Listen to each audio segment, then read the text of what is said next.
এখন চুপ থাকবেন, আওয়াজ করে শুধু একটা কথার উত্তর দিবেন। যেই ফেরেশতাটা সিংহা মুখে নিয়ে বসে আছে, ফেরেশতার নাম কি? আরো জোরে। যিনি জান কবজ করেন তার নাম কি? জান কবজ করে প্রতিদিন, আর আজরাইলে প্রতিদিন জান কবজ করে। আর একটা মাত্র ফেরেশতা আল্লাহর হুকুমের তামিল করে সিংহা ফু দেওয়ার জন্য বসে আছে। আল্লাহ যখন বলবে দিয়ে দাও, ফেরেশতা কয়েকটা ফু দিবে। প্রথম ফু, দ্বিতীয় ফু যখন দেওয়া শুরু করবে, গাছগুলো আস্তে আস্তে দাঁড়ান থেকে শুয়ে যাবে, জমিনটা প্লাবন হয়ে যাবে। ওয়াইজাল বিহারু ফুজ্জিরাত, এই ফুজ্জিরাতের ব্যাখ্যা পড়তে যায় পড়ছি কয়েকটা। এক নম্বর হলো এমন একটা পানি ধাক্কা মারবে মানুষ লন্ড বন্ড বাড়িঘর উড়াইয়া দিবে। আরেকটা পড়ছি পাহাড়ের উপরে 40 হাত পানি, গাছের উপরে 40 হাত পানি, সব মানুষ ওই পানির ঢেউয়ের বাড়ি খাইতে থাকবে। মানুষ বলবে ওয়াকালাল ইনসানু মালাহা, কি হইল কি হইল? আল্লাহ বলে কুল্লু মান আলাইহা ফান। ফান মানে নিঃশেষ করে দেওয়া, ফান মানে ধ্বংস করে দেওয়া, ফান মানে বিলীন করে দেওয়া। চিৎকার মেরে কি আল্লাহু আকবার বলবেন না? এ বন্ধুগণ আমার, আল্লাহ রাব্বুল আলামিন কয় ও বান্দারে, কাল্লা বাল তুকাদ্দিবুনা বিদ্দিন, কেমন করে ওই দিনটাকে অস্বীকার করবে রে, যেই দিনটা তোমাদের জন্য অপেক্ষা করবে। কিয়ামত হবে এখানে শেষ নয়, কিয়ামতের পরে একটা ময়দানে আমরা উঠব। আল্লাহ ডাক দিয়ে কয় ইন্নাল আবরারা লাফি নাঈম ওয়া ইন্নাল ফুজ্জারা লাফি জাহিম। হয়তো সুখে যাবে, নাই তো দুঃখে থাকবে, এমন একটা দিন অপেক্ষা করতেছে। এ বন্ধু, ও বন্ধু, ওয়ামা আদরাকা মা ইয়াউমুদ্দিন, জানেননি গো সেই দিনটা কোন দিন? আপনি জানেননি সেই দিনটা কোন দিন? আমার আল্লাহ বলেন কিয়ামতের পরে ওই দিন সম্পর্কে এই সূরার শেষ দিকে বলতেছে ইয়াউমা লা তামলিকু নাফসুন লিনাফসিন শাইআ ওয়াল আমরু ইয়াউমা ইযিন লিল্লাহ। ওই দিনটার ভিতরে কেউ কারো কোনো উপকারে আসবে না। মরণের কালে যেমন পাশে 10 জন থাকলেও মরণের কষ্টের ভাগ নেয় না, কবরে গিয়া কষ্ট করলো কবরের কষ্টের ভাগ কেউ নেয় না। আল্লাহ কয় ও বন্ধু, এই পৃথিবীটা যখন শেষ হয়ে যাবে, আমার আল্লাহ কয় ওয়া ইয়াউমা লা তামলিকু নাফসুন লিনাফসিন, এই দেখেন না, ইয়াউমা লা তামলিকু নাফসুন লিনাফসিন শাইআ ওয়াল আমরু ইয়াউমা ইযিন লিল্লাহ। আপনারা জবান খুলে বলেন এসব ঘটনা সব ঘটবে। ইসরাফিল সিংহা ফু দিবে, গাছগুলা পড়ে যাবে, পানি পাগল হয়ে যাবে, পাহাড়গুলা উড়ে যাবে। আপনারা জবান খুলে বলুন কার হুকুমে সেইগুলা ঘটবে? ওই আল্লাহর হুকুমে সব ঘটবে। আমার নবী আপনার নবী বলেন যখন পৃথিবী লয় হয়ে যাবে, যখন শেষ হয়ে যাবে, আমার নবী আপনার নবী বলেন পৃথিবীটা নীরব হয়ে যাবে। কোথায় পাখি, কোথায় পশু? আল্লাহর দুনিয়া আল্লাহ সাজাইছে, আল্লাহ আবার ভাঙ্গা ফেলাইছে। বানানোর সময় বড় মায়া কইরা বানাইছে, মনে করবেন না ভাঙ্গা ফেলার সময় রাগ কইরা বানাইছে, এরকম না।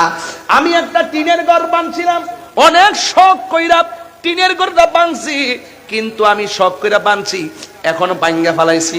মনে করেন না এমনিতে ভাঙ্গা ফেলাইছি, আমি বানছি 3 তলা বিল্ডিং তোলার লাগিয়া। আল্লাহকে আমি পৃথিবীটা সুন্দর করে বানাইছি। হ্যাঁ, এই পৃথিবীর চাইতে আরো বড় সুন্দর নিয়ামতের জায়গা আখিরাতে অপেক্ষা করতেছে। আমার বান্দাগুলোকে পরম সুখের মাঠে আমি নিয়ে যাব, যারা দুনিয়ার জমিনে ভালো কাজ করবে।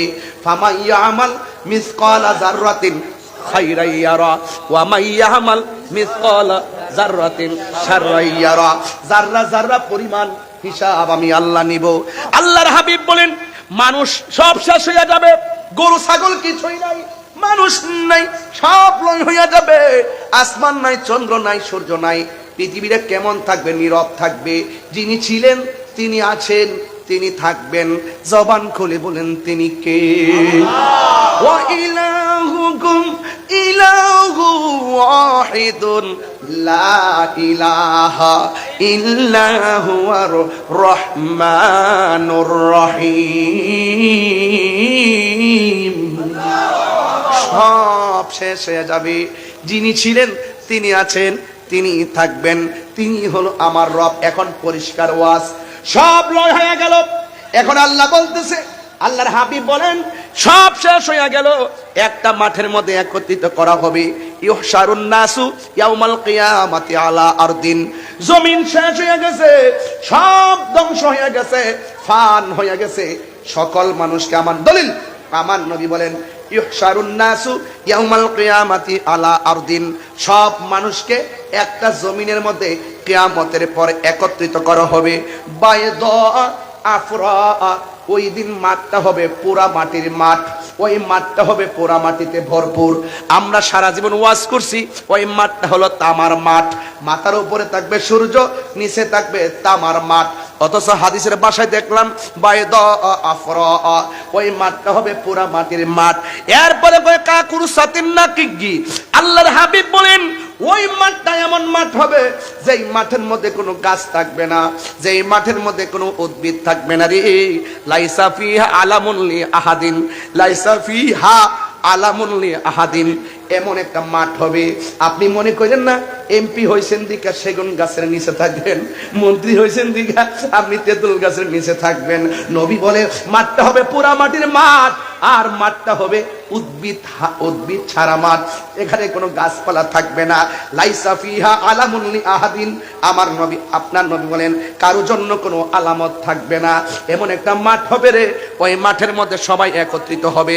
এই হাদিসটা আরো বড় করে আয়েশা সিদ্দিকা রাদিয়াল্লাহু তাআলা আনহা থেকে বর্ণনা করা হয়েছে। আয়েশা সিদ্দিকা রাদিয়াল্লাহু তাআলা আনহা বলেন আমি নবীর জবান মুবারক থেকে শুনেছি, আমার নবী বলেছেন ইহশারুন নাসু ইয়াউমাল কিয়ামাতে হুফাতান উরাতান। আমার নবী বলেন হাশরের ময়দানে, কিয়ামতের পরে যেই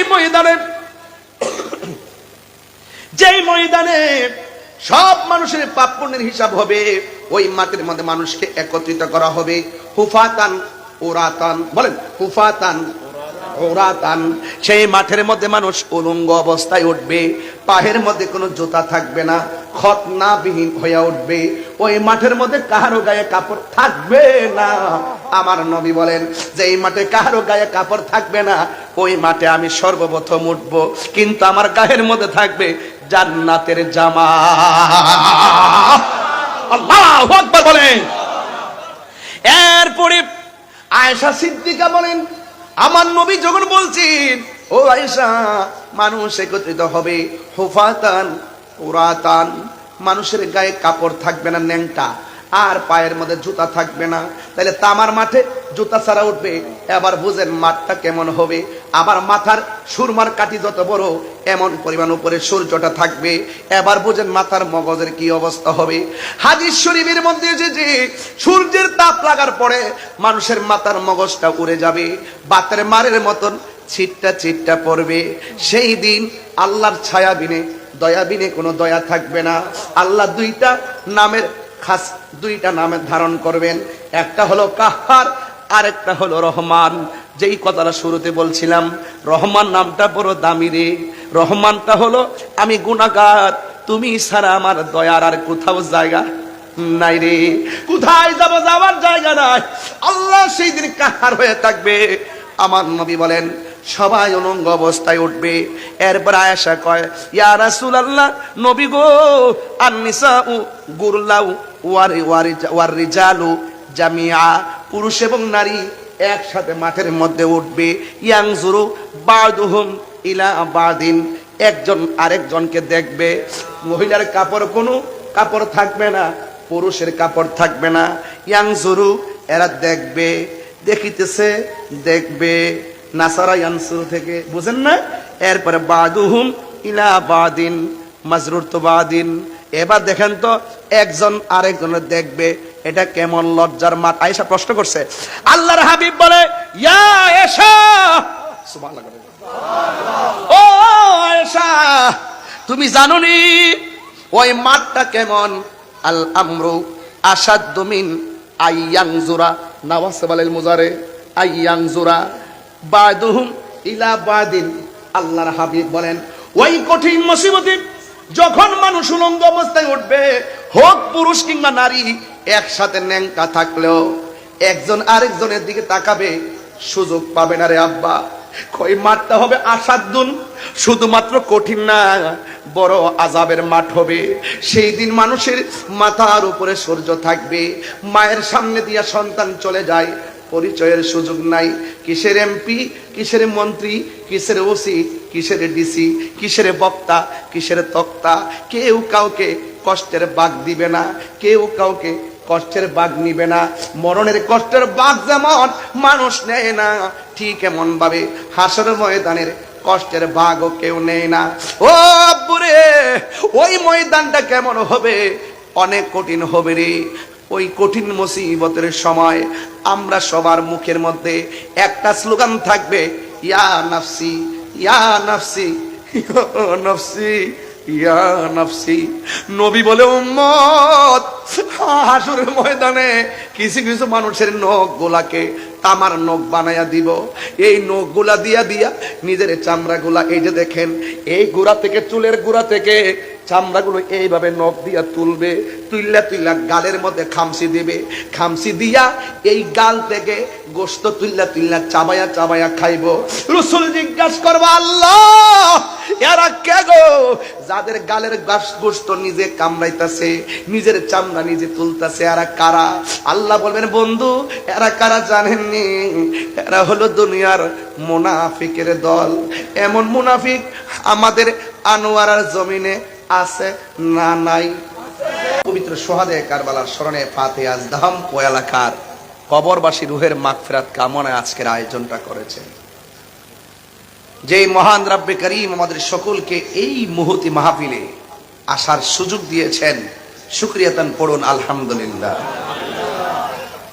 লাখ কোটি দরুদ ও সালাম ওই নবীজির নূরানী কদম মোবারকে, যিনি হায়াতুন নবী, নূর নবী, গায়েবের খবর দেনেওয়ালা হুজুর পুর নূর সাল্লাল্লাহু আলাইহি ওয়াসাল্লামের উম্মত হিসাবে আল্লাহ পাক আমাদের সকলকে কবুল করেছেন।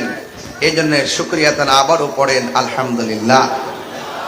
যারা পোস্টার দেখেছেন, অনেক দূর তো, যারা পোস্টার দেখেছেন, পোস্টারের মধ্যে আমাকে একটি সুনির্দিষ্ট বিষয় দিয়েছে।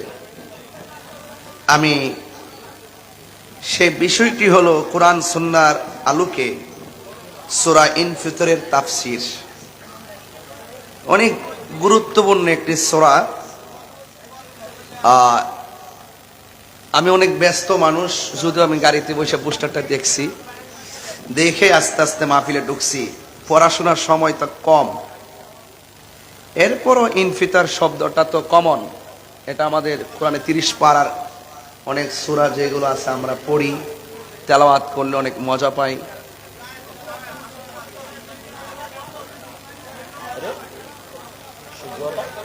না না, এই এখানে প্রথম থেকে দেখছি কথা হচ্ছে, প্রথম থেকে দেখতেছি এখানে আওয়াজ হচ্ছে। কেন আওয়াজ হবে?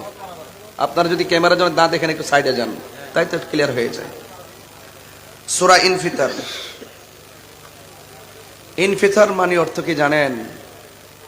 ইনফিতার শব্দের অর্থ হলো ফেটে যাওয়া।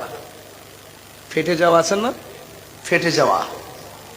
সূরার নাম ইনফিতার রাখার উদ্দেশ্য হলো এই সূরা শুরুতে ইনফিতার শব্দ উল্লেখ আছে। আর যদি আমাকে শানে নজরুল বলতে বলেন, আমার স্টুডেন্ট লাইফের গবেষণায় আমি দেখেছি এই সূরা নাজিলের কোনো নির্দিষ্ট প্রেক্ষাপট নাই। এই সূরা নাজিলের প্রত্যেকটা সূরার শানে নজরুল, শানে উরুদ থাকে। এই সূরার কোনো স্পেশালি কোনো প্রেক্ষাপট নাই, কিন্তু এই সূরাটি অনেক গুরুত্বপূর্ণ। এই সূরার মধ্যে আল্লাহ পাক যে তিনি ক্ষমতাবান, এই প্রসঙ্গে আলোচনা করা হয়েছে। এই সূরার ভিতরে মানুষের সৃষ্টির রহস্যের গুরুত্ব তুলে ধরা হয়েছে, এবং এই সূরার ভিতরে দুনিয়ার মানুষ যেন উদাসীন না হয়, আখিরাতে যে জবাবদিহিতা আছে, এই বিষয়গুলো এখানে তুলে ধরা হয়েছে।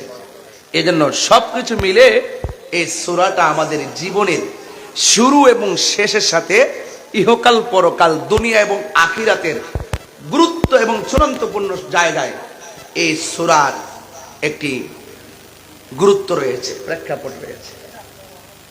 এই জন্য আমি কোরআন শরীফ আনছি, এই জন্য আমি হাফেজ না, এই জন্য কোরআন শরীফে নিয়ে আসছি যে দেখে দেখে পড়তে পারি। হাফেজ হইলে মুখস্থ পড়তাম, অনেক সুবিধা হইতো আমার জন্য। আমার জীবনের সবচেয়ে বড় দুঃখ এবং কষ্ট যে আমি হাফেজ হতে পারি নাই। আপনাদেরকে বলবো, আপনাদের সন্তানকে হাফেজ বানাবেন। হাফেজ হওয়ার পরে যদি আলেম হয়, তার সিনারা যে কত বড় থাকে এটা বোঝানো যাবে না। কারণ সুন্নিরা হাফেজ হওয়ার দরকার আছে। কারণ ভালো ভালো যত মসজিদ আছে, এই মসজিদগুলোতে খতমে তারাবি হয়। এই জন্য অনেক মসজিদ আমাদের হাত থেকে ছুটে গেছে, কারণ হাফেজ না থাকার কারণে। ঠিক কিনা বলেন? এজন্য আমাদেরকে এই মসজিদগুলো যেগুলো চলে গেছে, অনেকে বলবেন যে হুজুর যেগুলো চলে গেছে তো গেছে, আমরা তো ইচ্ছা করলে তাদের মোকাবেলায় আর একটা মসজিদ বানাইতেও পারি। কথা বলেন, ঠিক কিনা বলেন? এই জন্য আপনাদের সকলকে বলবো, আপনারা হাফেজ সন্তানকে বানাবেন, আর না হয় আপনাদের নাতিদেরকে বানাবেন। উচিত করে যাবেন যে আমার জানাজাটা যেন আমার সন্তান আলেম হইয়া পড়ায়, আমার জানাজা যেন আমার নাতি পড়ায়। কোরআন অনেক শান্তি। এই মাহফিলটা আপনারা সাজাইছেন, প্যান্ডেল করেন নাই, স্টেজ করেছেন, এলইডি লাগাইছেন। কিভাবে মাহফিলটা সুন্দর হবে? আপনারা খরচ কিন্তু আরো বেশি হয়েছে। সুন্দর করতে গিয়ে লাইট উপরে জারবাতি লাগাইছেন। আমি কাঙ্গালকে আপনারা দাওয়াত করছেন, সুন্দর একটা চেয়ার দিছেন। মনে মনে ভাবছেন তাহির হুজুর আসবে, একটা চেয়ার তো আলাদা দিতে হয়। এই ওয়াজের সৌন্দর্যের জন্য আপনারা কত কিছু করলেন। এই গোটা কোরআন শরীফটারে আল্লাহ সৌন্দর্য বানাইতে যায়া একটা কাজ করছে। সুবহানাল্লাহ কইতেন না? এই গোটা কোরআন শরীফটা 6666 খানা আয়াত। এর মধ্যে আয়াতে মুহকামাত, আয়াতে মুতাশাবিহাত। কথা কোন ঠিক কিনা? আয়াতে মুতাশাবিহাত এগুলো হলো আলিফ লাম মিম, আলিফ লাম রা, তাহা, ইয়াসিন, কাফ, হা, আইন, সাদ। এগুলো আল্লাহ এবং রাসূল ছাড়া কেউ জানে না। এরপর আল্লাহ পাক গোটা কোরআন শরীফটারে একটা জিনিস দিয়া সুন্দর হিসেবে ঘোষণা করছেন। এটা হইলো আল্লাহর হাবিব সাল্লাল্লাহু আলাইহি ওয়াসাল্লাম বলেন, গোটা কোরআন শরীফের সৌন্দর্য হলো সূরা আর রহমান। আর বড় করে বলেন না সুবহানাল্লাহ। আপনারা কেমন ফিল করেন আমি জানি না। ট্রেনে গেলে, বাসে গেলে, রমজান মাসে আর রহমানটা যখন তেলাওয়াত হয় আমরা শুনি, কত শান্তি লাগে। রাসূল বলেন, যারা আর রহমান সকাল সন্ধ্যা তেলাওয়াত করবেন, তার জন্য 7টা জাহান্নামের দরজা বন্ধ করে দেওয়া হবে এবং 8টা জান্নাতের দরজা খুলে দেওয়া হবে। যেহেতু আমাকে তাফসীর বলছেন, কোরআনের তাফসীর বলছেন, তো আমি তাফসীরের ভাষায় শুধু কথা বলবো, আমি ডানে বামে যাব না। ইনফিতার অর্থ বলছিলাম, বলুন ইনফিতার অর্থ কি? জোড়া লাগানো না ফেটে যাওয়া? বলুন না কি? তাইলে এটা বড় ধরনের একটা সংকেত আল্লাহ আমরা দিয়ে দিচ্ছেন এই সূরাটার মাধ্যমে। এই সূরাটা আমার সম্ভবত মক্কায় নাজিল হয়ে, মক্কা, হ্যাঁ, এই সূরাটা মক্কায় নাজিল হয়েছে, যদি এখানে উল্লেখ নেই, সরি, মক্কায় নাজিল হয়েছে, মাক্কিয়া। এই সূরা মক্কায় নাজিল হয়েছে। এই সূরার মধ্যে 19টা আয়াত আছে। এই সূরার মধ্যে কয়টা আয়াত আছে? 19টা আয়াত আছে। এই পৃথিবীটা যে আল্লাহ বানাইছেন, আমাদের মাথার উপরে কি? আসমান। বলুন, মাথার উপরে কি? আপনারা তো ভাবতেছেন, আমরা তো ভাবতেছি মনে হয় একটা আসমান। না, একটা আসমান বানাইছে আল্লাহ লোহা দিয়া। লোহা কি পাতলা না ভারী? বলেন না, ভারী তো। লোহা ভারী। একটা মার্বেল উপরে দিলে কি উপরে থাকে না নিচে পড়ে? নিচে পড়ে। হ্যাঁ, তো এত ভারী আসমানটা লোহা দিয়ে বানাইছে। এরপরের আসমানটা তামা দিয়ে বানাইছে। এরপরে আরেকটা আসমান স্বর্ণ দিয়ে বানাইছে। সুবহানাল্লাহ, জোরে কইতেন না বাজান? এত ভারী ভারী আসমান ইয়াকুত পাথর দিয়ে বানাইছে। আরো কয়েকটা পাথর আছে আমার খেয়াল নাই। এমন ভারী ভারী উপাদান দিয়ে হুজুর বানাইছে আসমানটাকে। এত বিশাল বড় আসমান, এক আসমান থেকে আর এক আসমানে যাইতে আমার শরীরটা কাটা কাটা দিয়া উঠছে ভাই, শুধুমাত্র আল্লাহর কুদরত চিন্তা করতে যায়। আমার আত্মানি খুব ভিতরটা কাঁপা উঠছে। এত বড় আসমান আল্লাহ বানাইছে শুধু বান্দার জন্য। ওই আসমানটার মধ্যে একটা চাঁদ লাগাইছে দিনের বেলা বান্দা চলার জন্য। ওই আসমানে একটা সূর্য লাগাইছে বান্দা স্নিগ্ধ আলোতে ঘুরে বেড়ানো বিশ্রামের জন্য। আল্লাযী খলাকা সাবআ সামাওয়াতিন তিবাকা, এই আসমানটাকে আল্লাহ 7টা স্তরে বানাইছে। একটা আসমান থেকে আরেকটা আসমানে যাইতে 500 বছরের রাস্তা। এই সংকেতটা আল্লাহ দিয়ে দিয়েছেন সূরার ভিতরে, ইজা সামাউন ফাতারাত, যখন আকাশটা ফেটে যাবে। এটা কি পাতলা আকাশ না ভারী আকাশ? তো ফেটে গেলে আসমানটা কি উপরে থাকবে না নিচে পড়বে? আপনি যাবেন কোথায়? আমি যাব কোথায়? যারা থাকবে তারা যাবে কোথায়? আল্লাহ বলছেন ইজা সামাউন ফাতারাত, যখন আসমানটা ফেটে যাবে। আকাশের ভিতরে মনে করেন গ্লাসের ভিতরে পানি আছে, গ্লাসটা ফেটে টুকরা হয়ে গেছে, পানি তো গ্লাসেই থাকবে, ঠিক কিনা? ঠিক না? ঠিক না? কি আশ্চর্য! কয় ঠিক না? একটু চিন্তা করে কথা বলে। মানন ভাই, থাকবে না পরে যাবে? হায় হায়, এলাক না, মনোযোগ না, ঘুম পেয়ে গেছে ওদের, ঘুম পেয়ে গেছে। এত ভারী বিষয় দিচ্ছেন, রাত্র 9টায় দিলে ভালো বুঝাইতে পারতাম। 11টার পরে ওয়াজ, তাফসির বোঝানো যায় না। এরপরে সুন্নিরা 3টার পরও তাফসির বুঝে। আর যারা ওয়াজ কেউ শুনেন, এরা 11টার সময় ওয়াজ শেষ করে দেয়। কোন ফজরের নামাজ আছে, কারণ তাদের ওয়াজ তো 12টার পরে চলে না। কৌশল করে মানুষকে সজাগ রেখে কিছু ওয়াজ করে যায়, আর বুঝা যায় আমরা মুফাসসিরে কেরাম, আর আমরা রেখে ভণ্ড। আরে বেটা, তোর সাহস থাকলে আয়া বুঝাস না তাহিরিরে মুফাসসির কাকে বলে? কথা কোন ঠিক নেবে? ঠিক। আমি সব চিনি, ওদের দৌড় আমরা চিনি, ভালো করে চিনি। রাজনীতিবিদরা মনে করে এরা দৌড় যে কত বড়, এটা তো গুপ্ত রাজনীতি করে, এই জন্য এরা মনে করে বড়। কিন্তু এদের সাথে আমরা স্বাধীনতার আগের থেকে, আমরা 1500 বছর আগের থেকে খেলে আইতাছি। কথা বলেন ঠিক কিনা বলেন?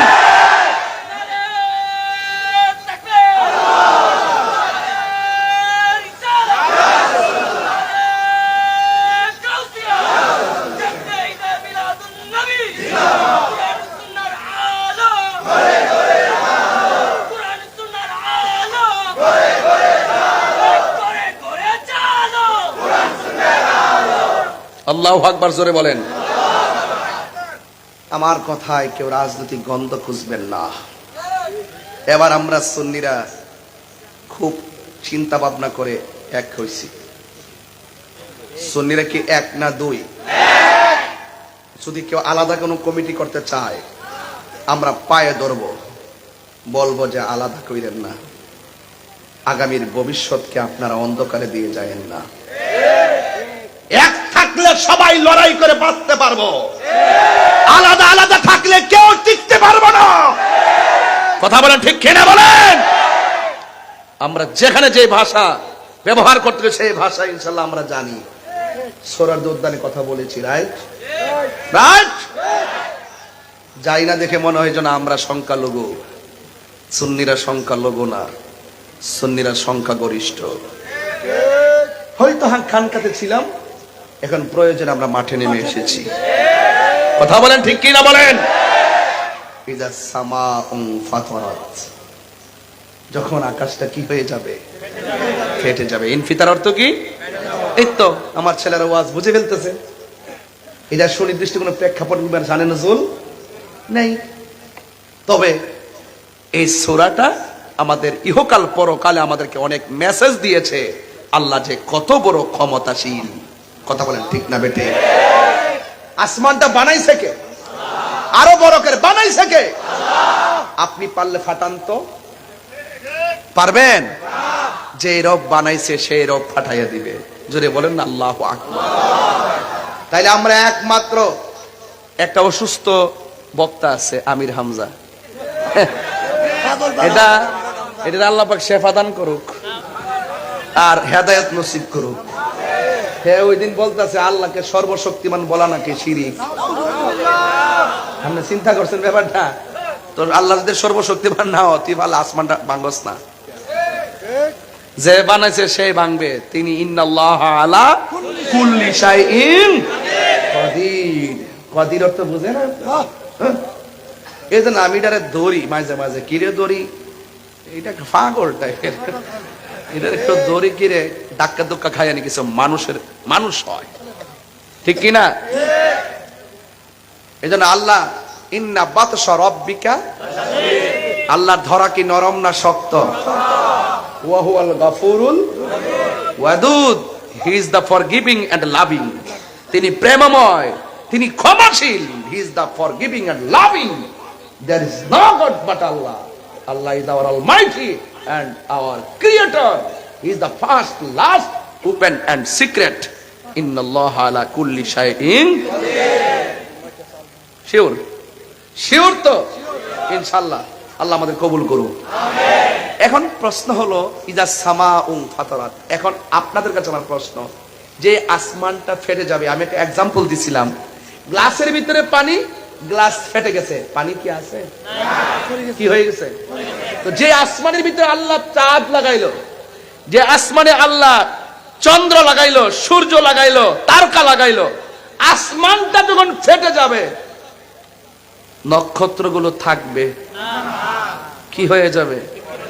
আল্লাহ বলছেন এই আয়াতের পরের সব আয়াতে, ওয়া ইজাল কাওয়াকিবুন তাসারাত, আকাশের মধ্যে যে নক্ষত্রগুলো আছে সেই নক্ষত্রগুলো খুলে খুলে খণ্ড খণ্ড ভাবে পড়ে যাবে।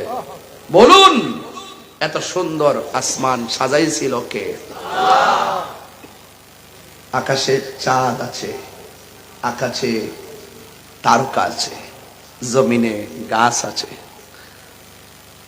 সূর্য চাঁদ, আশ-শামসু ওয়াল কমারু বিহুসবান।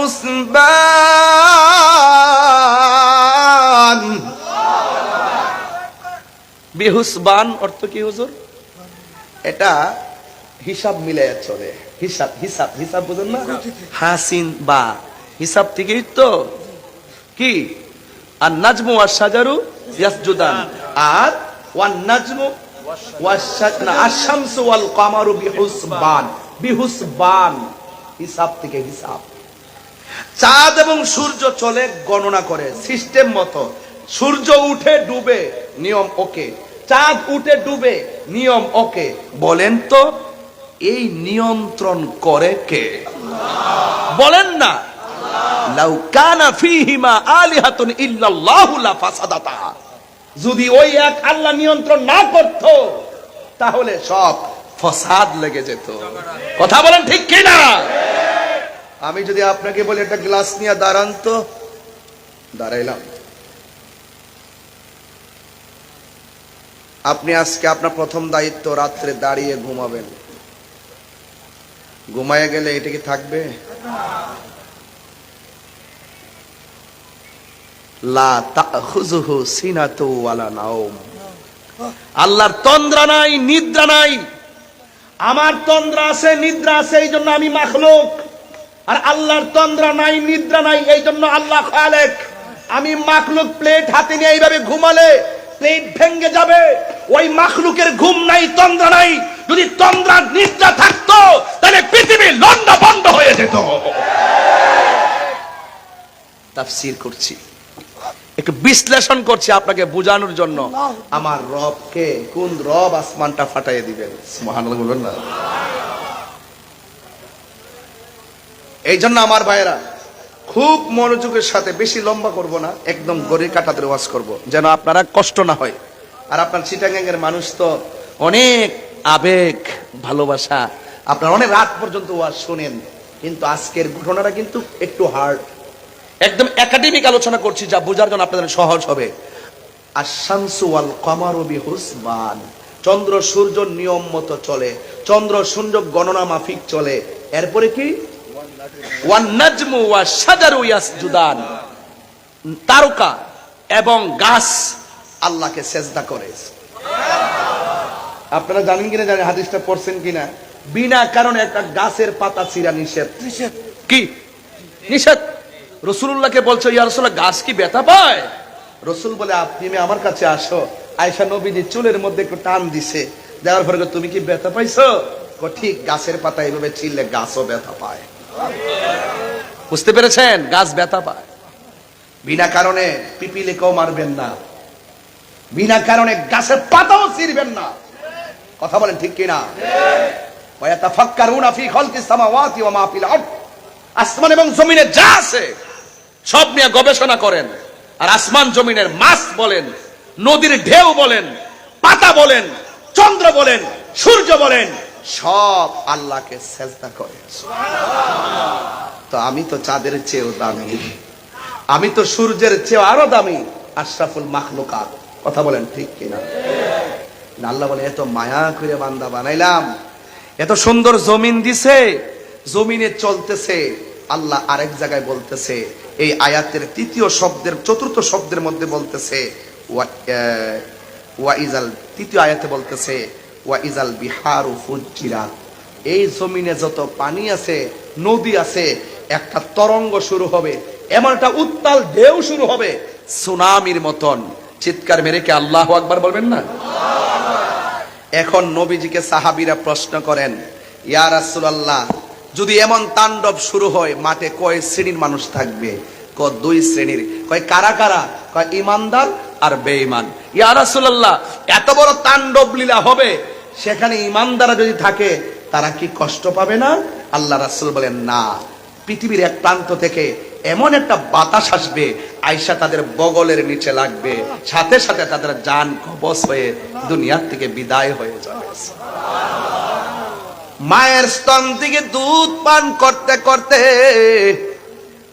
বান্দা যেমন করে বাচ্চা ঘুমায়া যায় গো, এমন ভাবে কিয়ামতের দিন মুমিন গুলো হাওয়া লেগে ঘুমায়া যাবে। কোন সময় আজরাইল এসে রুহুটার সার্জারি করবে, যারা পরিমাণ কোনো টের পাবে না।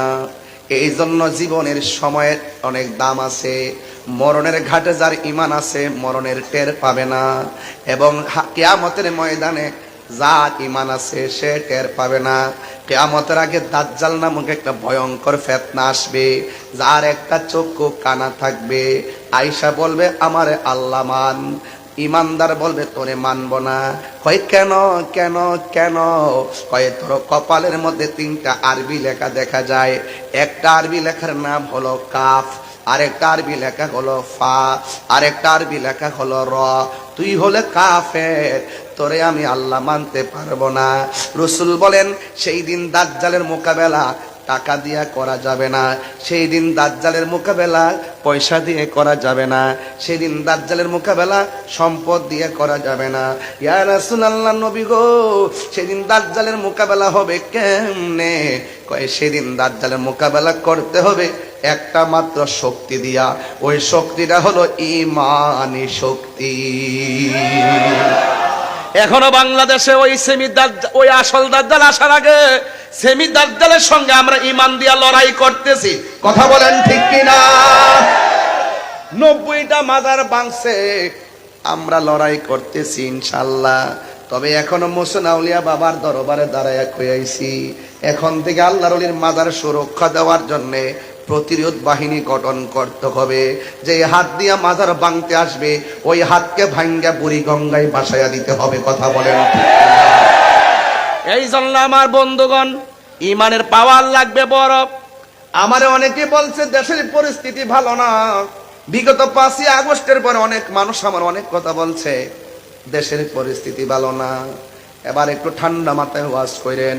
আমি কই, তোমরা যেহেতু 500 বছর বাঁচার ইচ্ছা আছে, 10,000 কোটি টাকার দরকার আছে, তোমরাই সাবধানে কথা কও। আমি ইমানের চেতনা নিয়া 2 দিন কথা কইয়া যদি মরতাম পারি, আমার মতো সৌভাগ্যবান আর কেউ হবে না। কথা বলেন ঠিক কিনা? এই জন্য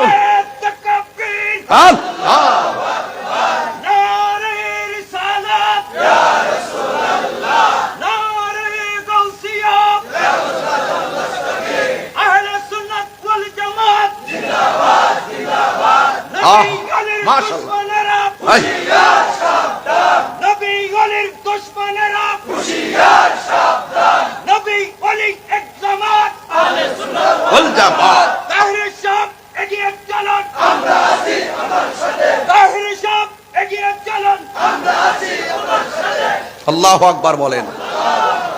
তাইলে দাজ্জালের মোকাবেলা করব কি শক্তি দিয়া? আরে কথা কোনা, কি শক্তি দিয়া? আজরাইলের সঙ্গে বাহাদুরি কথা হবে কি টাকার জোরে না ইমানের জোরে? কবরের মধ্যে আমরা লড়াই করব গায়ের জোরে না ইমানের জোরে? এই জন্যই যুবক ভাইয়েরা, দাজ্জাল এসে বলবে আমারে আল্লাহ মান, ইমানদারে আল্লাহ মানবে না, গলা কেটে ফেলে দিবে, আগুনের মধ্যে ফালাইয়া দিব। এবার সাহাবীরা কয় নবী গো, আগুনে যদি ফালাইয়া দেয় আমরা কেমনে সহ্য করবো? আমার নবী বলেন উম্মত, দাজ্জাল যদিও তোমারে মাইরা আগুনের মধ্যে ফালাইতাছে, আমার আল্লাহ ইমানের বদৌলতে ওই আগুনটারে ফুলের বাগান বানায়া দিবে। আল্লাহু আকবার, আল্লাহু আকবার। এই আগুনটারে ফুলের বাগান বানাইবার ক্ষমতা কার? আর বড় করো কার? ও বন্ধু, আমার নবী আপনার নবী বলে উম্মত, যারা তারে আল্লাহ মাইনা ফেলবে তারারে ফুলের বাগান দিবে, কিন্তু ফুলের বাগানটাকে আমার আল্লাহ আগুনে পরিণত করে দিবে। এই জন্য দাজ্জাল নামের বহু দাজ্জাল বর্তমানে এসে গেছে। পৃথিবীর মানুষ, এই পৃথিবী একদিন শেষ হইয়া যাবে। শেষ হওয়ার আগে এখানে তো একটা সূরার মধ্যে অনেক আলামত আছে, এর বাইরে অনেক আলামত আছে। ইজাস সামাউন ফাতরাত, এই আসমানটা ফাটার আগে আরো কিছু আলামত আছে। এই আলামতটি হলো আলামতে কুবরা। দাজ্জাল যে আসবে এটা আলামতে কুবরা। ইমাম মাহদী আলাইহিস সালাম আসবে আলামতে কুবরা, এবং ইমাম মাহদী আসবে, ঈসা রুহুল্লাহ আসবে, এটা আলামতে কুবরা। এমন আরো বহুত আলামতে কুবরা আছে। ও আনোয়ারের বাবা, ইমাম মাহদী আলাইহিস সালাম নাকি আসবে। এই মুহূর্তে যদি ইমাম মাহদী আলাইহিস সালাম আসতো, আমরা সব মিল্লা ইমাম মাহদী আলাইহিস সালামের কাছে বায়াতে রাসূল গ্রহণ করতাম। কথা বলেন ঠিক কিনা? এই জন্য আমার যুবক, আল্লাহ রাব্বুল আলামিন কোরআনে বলছেন এই পৃথিবী লয় হয়ে যাবে। কোরআনের আরো কিছু আয়াত আছে, আমি এখানে এই সূরার সাথে মিলায়া পড়তেছি। আল্লাহ রাব্বুল আলামিন বলতেছেন কি জানেননি? কয় ইজা জুলজিলাতিল আরদু জিলজালাহা। এখানে আমার অনেক আলেমরা আছেন, মসজিদের ইমাম খতিবরা আছেন, সুদক্ষ আলেমরা আছেন। ইজা জুলজিলাতিল আরদু জিলজালাহা, যখন জমিন তার কম্পনে প্রকম্পিত হবে, ও আখরাজাতিল আরদু আসকালাহা, জমিন তার বোঝাগুলো বের করে দিবে। আমি আরেকটা জায়গায় বলতেছি, আরো একটা খবর আছে বাবা। কি খবর জানো নি? কয় কিয়ামতে আলামতে কুবরার মধ্যে আরো কিছু আলামত আছে। কয়েকটা আলামত হলো কি জানোনি? ওয়াতাকুনুল জিবালু কাল ইহনিল মানফুস।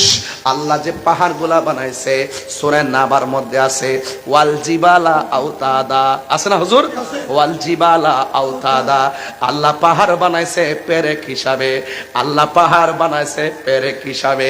এই পেরেক হিসাবে মারার কারণে জমিন নড়াচড়া করে না। আল্লাহর কোরআন কয় কিয়ামত যেদিন গণায় আসবে রে, আমার আল্লাহ কয় ওয়াতাকুনুল জিবালু কাল ইহনিল মানফুস। এই পাহাড়গুলো তোলার মতো উড়ে যাবে। উড়ে যাওয়ার সাথে সাথে একদম জমিনটা শান্ত, জমিনটা অশান্ত হয়ে যাবে। এমন ভাবে অশান্তি হবে, ওই সময় তুলার মতন পাহাড়গুলো, হিমালয় পর্বত বলি, যত পাহাড় বলি, সব তুলার মতো উঠতে থাকবে, জমিনটা নাচতে থাকবে। ইযা জুলজিলাতিল আরদু জিলজালাহা। তার মানে বোঝা গেল আল্লাহ পৃথিবীটারে শেষ করতে যাইয়া জমিনেও তুফান চালাইবো, আসমানেও তুফান চালাইবো। এখন প্রশ্ন করবেন হুজুর, আমরা তো হাদিস শরীফে পড়েছি প্রত্যেকটা আসমানের দরজায় দরজায় ফেরেশতা আছে। কষ্ট নিয়েন না আব্বা, বিষয়টা দিচ্ছেন তো হার্ট, একটু চিন্তা ভাবনা করে কথা বলতে আব্বা। আমার প্রশ্ন হলো, প্রথম আকাশটার দরজার মধ্যে ফেরেশতা আছে, দ্বিতীয় আসমানে আছে, তৃতীয় আসমানে আছে। এখন আসমান যে ভাঙ্গা পড়বো, ফেরেশতা কই যাইব? সুবহানাল্লাহ কইতেন না? এটা কি একটু ভাবার দরকার আছে না? আচ্ছা, মানুষটা যে মারা গেল, আপনি যে মারা গেলেন, আপনার দুই কাঁধে যে ফেরেশতা আসেনি? কতক্ষণ আসেনি? আপনি যে মারা গেলেন, এই দুইটা গেল কই? একটু ভাবার দরকার আসেনি? আরে ওয়াজ বাদ দেন, ওয়াজ সব বাদ দেন, আগে নিজের চিন্তা একটু দেহের বিচারটা করি। হ্যাঁ, একটু দেহের বিচারটা করি না, তাইলে তো দেখবেন সবচেয়ে বড় খেলা তো দেহের ভিতরে। কোর্ট কাছারি, মন্ত্রী, মিনিস্টার, ইহানি সব বৈশা রয়েছে, মুড়ি টুরি সব বয়া, সব লেখতাছে, পালাইবার কোনো রাস্তা নাই। ঠিক কিনা বলেন? जरा दुनिया दुनिया करे, दुनिया के लिए आखिरत बर्बाद ना करो। किसी इंसान को खुश करने के लिए अल्लाह को नाराज ना करो। दुनिया दुनिया करे आखिरत के बर्बाद करे दियो ना। दुनियार कोनो मानुष के खुशी करते गिये अल्लाह के बेजार करो ना। बेजार करले मरণের घाट, কিয়ামতের घाट उपाय থাকবে না। ঠিক কিনা বলেন? এখন প্রশ্ন হলো, হুজুর আসমান যে ভেঙে গেল, ফেরেশতারা কোথায় গেল? কয় ফেরেশতারা আসমানের টুকরার সঙ্গে সঙ্গে উইরা উইরা জমিনে পড়বে। জোরে জোরে কি সুবহানাল্লাহ বলা যাবে না? সব পড়ে যাবে। এরপরে আমার আল্লাহ বলেন, ওয়াতাকুনুল জিবালু কাল ইহনিল মানফুস, জমিনের পাহাড়গুলো তোলার মতো উড়ে যাবে। এখন মানুষের অবস্থা কি হবে? মানুষের ব্যাপারে আল্লাহ কয়, ইয়াউমা ইয়াকুনুন নাসু কাল ফারাশিল মাবসুস। আল্লাহ রাব্বুল আলামিন বলেন, সেই দিন মানুষগুলো কীট পতঙ্গের মতন উইরা উইরা যাবে। এই আনোয়ারের বেড়া উইরা কর্ণফুলিকে পড়বে, কর্ণফুলির মানুষ উইরা যায় বাঁশখালীতে পড়বে। কথার কথা বলছি, বাঁশখালীর মানুষ উইরা যায় ইন্ডিয়াতে পড়বে, ইন্ডিয়ার মানুষ উইরা যাইয়া লন্ডনে পড়বে। চোখের পলকে দুনিয়ার কাপাকাপির কারণে পাহাড় যেখানে উইরা যায়, মানুষ তো স্থিরভাবে বসবাস করার কোনো সুযোগ নাই। চোখের পলকে মানুষ আপন জন থেকে ছিটকে যাবে। ও বন্ধুরে, আল্লাহ রাব্বুল আলামিন বলতেছেন, ইজা জুলজিলাতিল আরদু জিলজালাহা, যখন জমিন তার কম্পনে প্রকম্পিত হয়ে যাবে। ও আখরাজাতিল আরদু আসকালাহা, গত সপ্তাহে দেখলাম একটা জুয়েলারি থেকে 500 ভরি স্বর্ণ চুরি করে নিয়ে গেছে। ইউটিউবে ফেসবুকে দেখছেন কিনা আমি জানি না। এক ডাকাতের দল 500 ভরি স্বর্ণ জুয়েলারি থেকে চুরি করে নিয়ে গেছে, ডাকাতি কইরা নিয়ে গেছে। স্বর্ণের জন্য কত লোভ দেখেন। স্বর্ণ ছিল মাত্র 6000 টাকা ভরি। আশিক হুজুর কইছে, আশিক হুজুর কইছে, আমার বড় ভাই আল্লামা হাফেজ ওলিউল্লাহ আশিকি হুজুর বলছে, হুজুর যখন শাদী মুবারক করে তখন স্বর্ণের ভরি আছে 6000 টাকা। এই ইতিহাসের তথ্য থেকে আমি জানছি, আমি যখন বিয়ে করছি তখন স্বর্ণের ভরি ছিল 50,000 টাকা।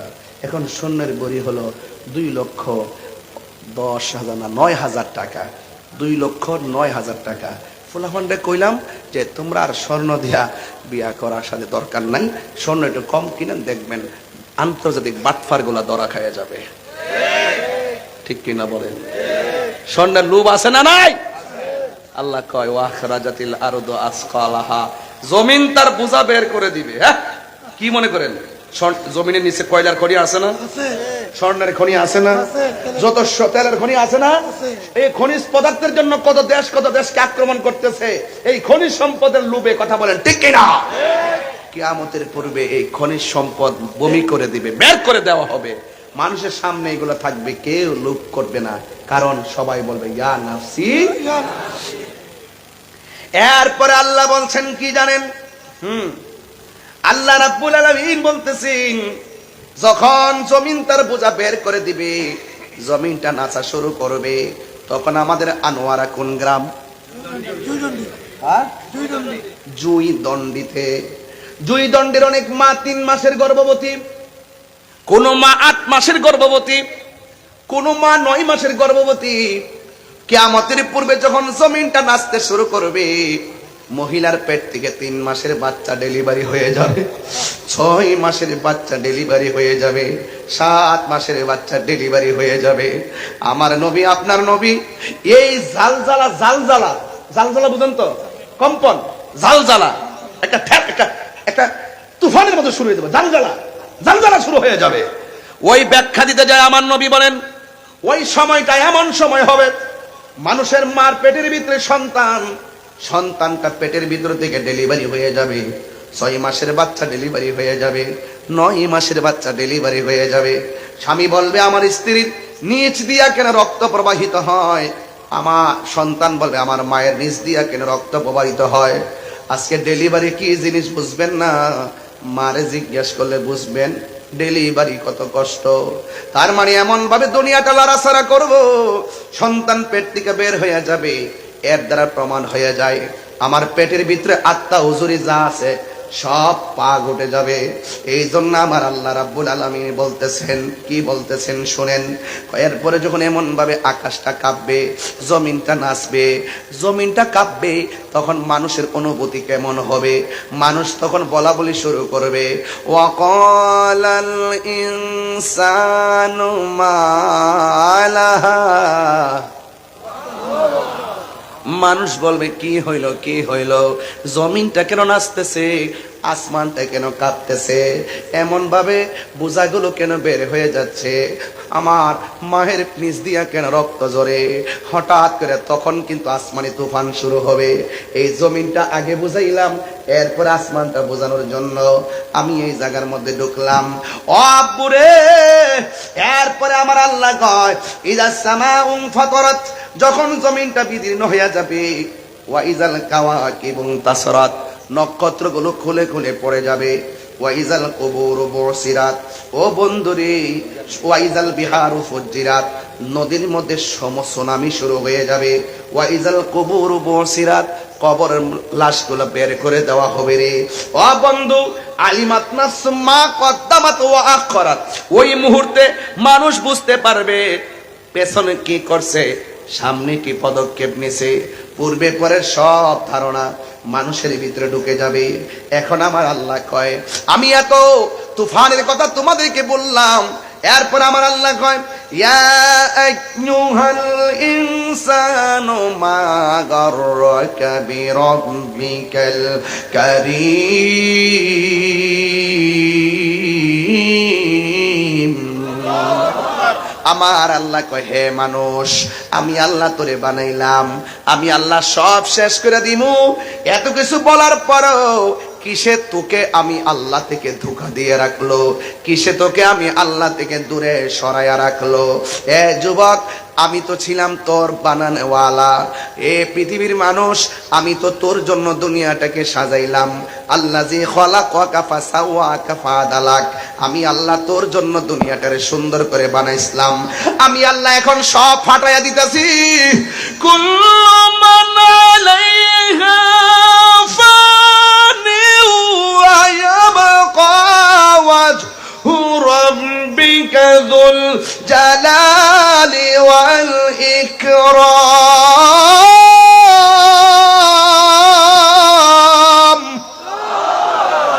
আওয়াজ করবেন আল্লাহু আকবার, আল্লাহু আকবার। মান্নান ভাই তেলাওয়াত শূন্য 1000 টাকা বকশিশ দিয়ে দিলেন। আর বড় করে মারহাবা কর না কেন? আরে কোরআন তো এমন যাত্রী যাই তেলাওয়াত শুনলে ঈমান বৃদ্ধি পায়। কথা বলেন ঠিক কিনা? আল্লাহর কালামের তেলাওয়াত এবং জিকির শুনলে হৃদয় আলোকিত হয়, হৃদয় তাজা হয়, প্রশান্তি পায়। কথা বলেন ঠিক কিনা? এই জন্য সব শেষ করে দিবে কে? ও বন্ধু, আল্লাহ কয়, ও বান্দা, আমি তোর জন্য এত সুন্দর করে দুনিয়াটারে সাজাইলাম।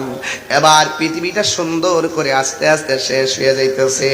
এই শেষ হওয়ার আগে ইসরাফিল আলাইহিস সালাম সিংহা ফু দিবে রে। একটা ফুয়ের জন্য ইসরাফিল আলাইহিস সালাম সারা জনম সিংহা মুখে লইয়া বসে আছে। এটার নাম হলো আল্লাহর হুকুমের তাবেদার। কথা বলেন ঠিক কিনা?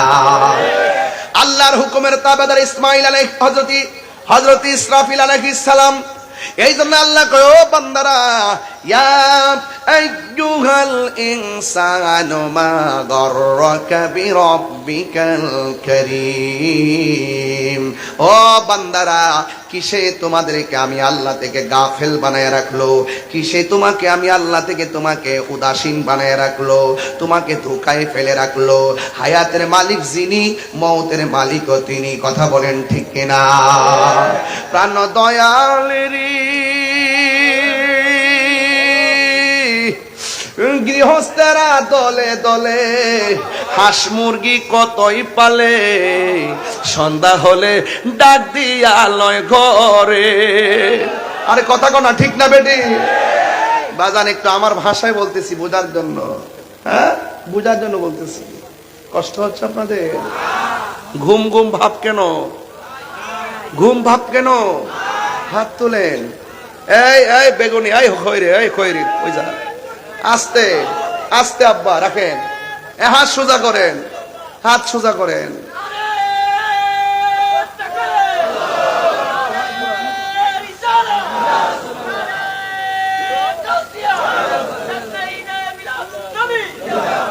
প্রাণ দয়াল রে,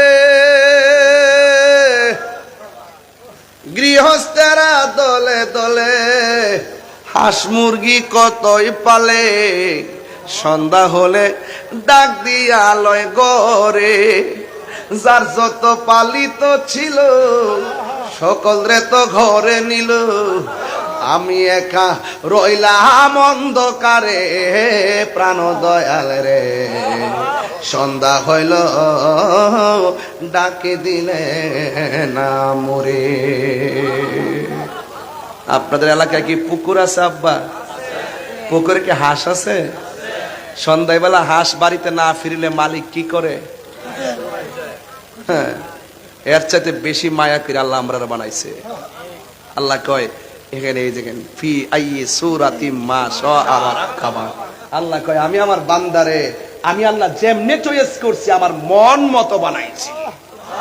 আরে জোরে কোনা সুবহানাল্লাহ কোনা কি লাগা চিল্লাই না দিক কেমন করছেন নাকি? তাফসীর করলে ঠান্ডা ভাষায় করতে হয়, কথা বলেন ঠিক কি না বলেন? আওয়াজ করবেন জোরে আপনারা, বলেন আমাদের এই বডিটা চেহারাটাকে কে বানাইছে? তাহলে কালো দেখলে কি ঘৃণা করা যাবে? খাটু দেখলে ঘৃণা করা যাবে? অন্ধ দেখলে ঘৃণা করা যাবে? লম্বা দেখলে ঘৃণা করা যাবে? মোটা দেখলে ঘৃণা করা যাবে? গরিব দেখলে ঘৃণা করা যাবে? এই জন্য আল্লাহ বলেন ফি আইয়ি সূরাতিন মা শাআ রাক্কাবা খলাকতু বিয়া, আমি আমার বান্দার চেহারাটাকে আমার মন মতো বানাইছি। টের পাও না এখানে 10-15 হাজার মানুষ, একটা কণ্ঠের সাথে আরেকটা কণ্ঠ মিলে না। কি বাঁশিটা আল্লাহ বানাইছে, কি বাঁশিগুলা বানাইছে, একটা বাঁশির সঙ্গে আরেকটা বাঁশি মিলে না, একটা কণ্ঠের সাথে আরেকটা কণ্ঠ মিলে না। এই কারিগরকে ওয়াজ বুঝেন না, কোন গান গাই আমি মিয়া, গান গাই আমি, আরে ওয়াজ করি না, এগুলো পারি কিন্তু সময় পাই না। ওয়াজ তো আর দেখে না, ওই কাইটটা কাইটটা যেডি দেখছে ইউটিউবার গুলো ব্যবসা করছে, আমি আবার এগুলো রাগ করছি না, কারণ ইউটিউবাররা সংসার আছে, চলতেছে তো। ইউটিউবার এর হাতে একটা সংসার আছে। আমার যে কোনো কথা হোক আর শান হোক আর গান হোক, যেটাই কই না কই, হের তো সংসারটা চলতেছে, আসি দিক কেন চলতেছে। আলহামদুলিল্লাহ, আমি রাগ করি না, এদের কেমন না, ঠিক আছে, চলবে, শানও চলবে। তাহলে আর একটা কথা কইয়ালাই বলবো, প্রাণ দয়াল রে, আর পরীক্ষার সময় নাই, কর জুড়ে ক্ষমা চাই, শেষের খেয়া না নিলায় আমারে, আমার দিন কি এমনি যাবে, লোকে তোমায় কি বলিবে, এই দুঃখ রইল তাহিরির অন্তরে। প্রাণ দয়াল রে, সন্ধ্যা হইল ডাকি দিলে না মরে। আরে বেটা, হাঁস বাড়ি তাইনা দিকে মালিকের ঘুম নাই, হাঁসের ডাইকা নে গড়ে লয়। আল্লাহ তো এর সাথে কোটি গুণ মায়া কইরা আমরা বানাইছে।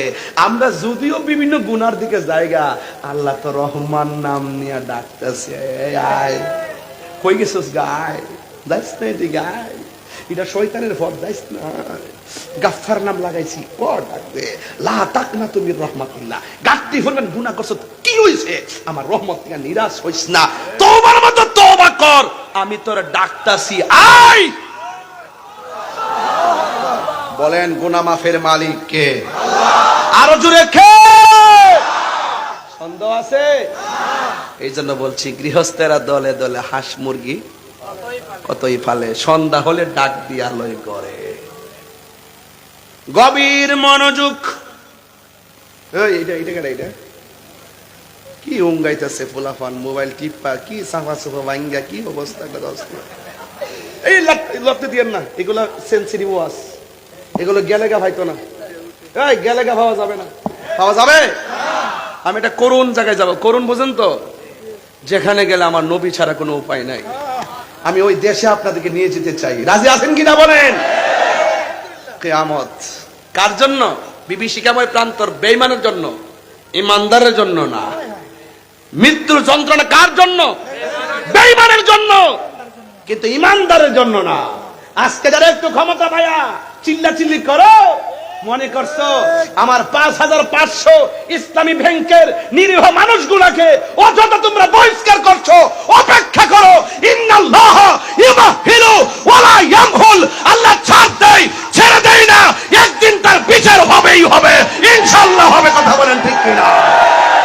নারে তাকবীর, আল্লাহু আকবার, নারে রিসালাত, নারে গাউসিয়া, আহলে সুন্নাত ওয়াল জামাত, সুন্নি মুসলমান, সুন্নি মুসলমান, পীর মুফতি গিয়াসউদ্দিন তাহেরি। সকলে কোন মারহাবা, আলহামদুলিল্লাহ কোন। তাহলে আমরা জুলুম করব না। যারা জালেম তাদের বিচার এই দেশে হবে, ইনশাআল্লাহ। যারা মাজার বানছে বিচার এই দেশে হবে। আরে হাত তুলে বলো, হবে কি না বলো? স্লোগান দেন মিয়া।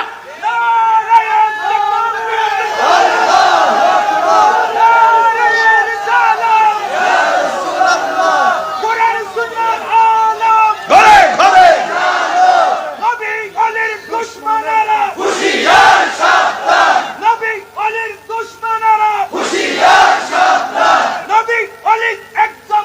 আহলে সুন্নাত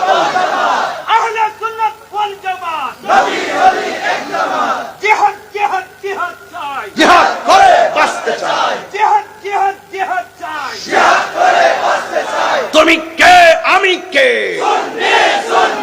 তুমি কে আমি কে? নীরব না বিপ্লব?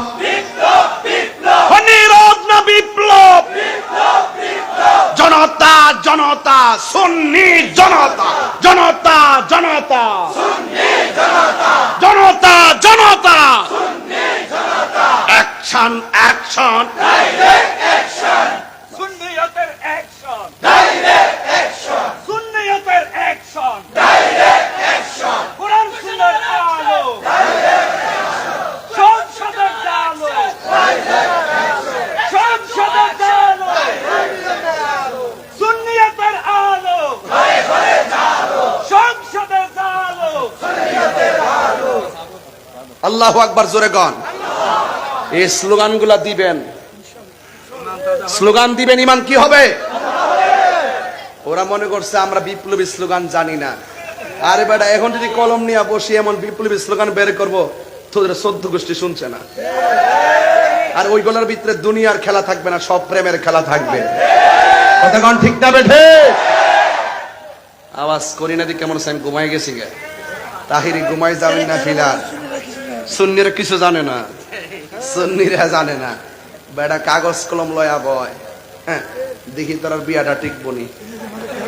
ওয়াজে বয়া বয়া যে ফরকের ওয়াজ করস বাবা। এখন খবর লে দেখলাম অন বউ আইছে অনলাইনে, আয়া বিচা দিতেছে আমার জামাই আমারে মারে, আমারে সারা, আরো অনেক সম্পর্ক, বিমানবালার মেয়ের সঙ্গে সম্পর্ক। যে ব্যক্তি ওয়াজ বৈশা বৈশা পরকীয়া নিয়ে ওয়াজ করে, আপনার স্ত্রীকে খেয়াল রাখবেন, পরকীয়ায় যেন জড়িত না হয়। খবর নিয়ে দেখলাম তিনি নিজেই পরকীয়ার সঙ্গে জড়িত। এই জন্য আমি বলছিলাম ওই দিন, ভালো হয়ে যাও মাসুদ।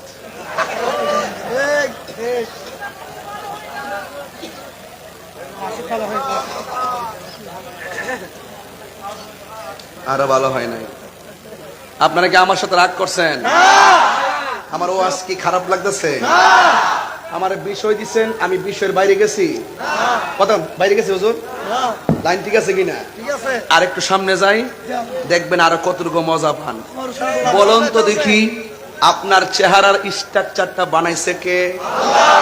তাহলে কাহারো নাক যদি বুচা হয় তাকে কি গালি দেওয়া যাবে? কাহারো ঠোঁট যদি মোটা হয় তাকে কি তিরস্কার করা যাবে? আল্লাহ কয় আমি বানাইছি। ইয়া আইয়ুহাল ইনসানু মা গাররাকা বিরাব্বিকাল কারীম, হে মানুষ, তোমাকে কিসে ধোঁকা দিয়ে আমি রব থেকে তোমাকে দূরে সরিয়ে নিল?